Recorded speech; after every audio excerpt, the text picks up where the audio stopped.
ครับพี่น้องนี่ว่าผ้าพัดแท่งปลาไหลนะครับต้นเสียบผ้าต้นแท่งชิได้ปะเล่าพูดจับปลาก้อมัน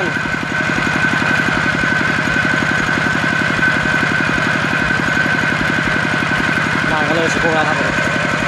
ทีมงานนั่นน่ะทีมงานลงลุยแล้วไปเลย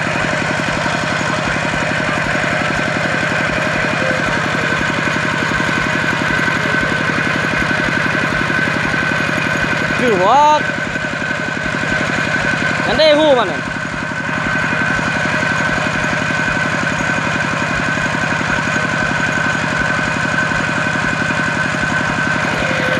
รอไปหน่อยโดดไปเริ่ม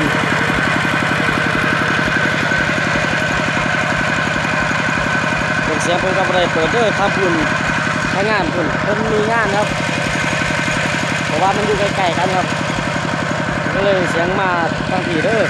ผมกับอะไรเปิดนะครับ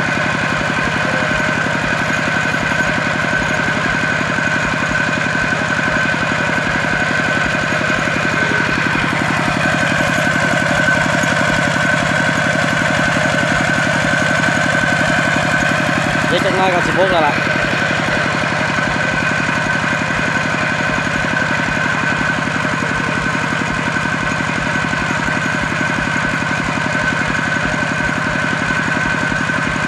คือเวลา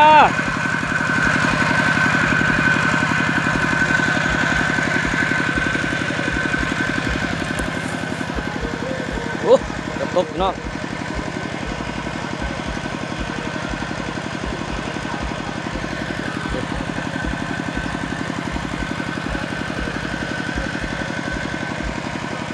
เอาไปเนาะ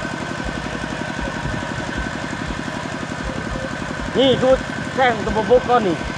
แท่งมันขึ้นมานี่แท่งนะข้างล่างถึงมางถึง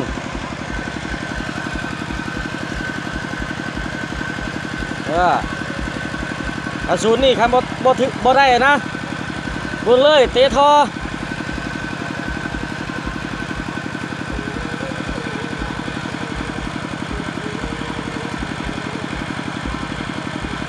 จัดไหลขึ้นมาแท่งไหลขึ้นมาถึง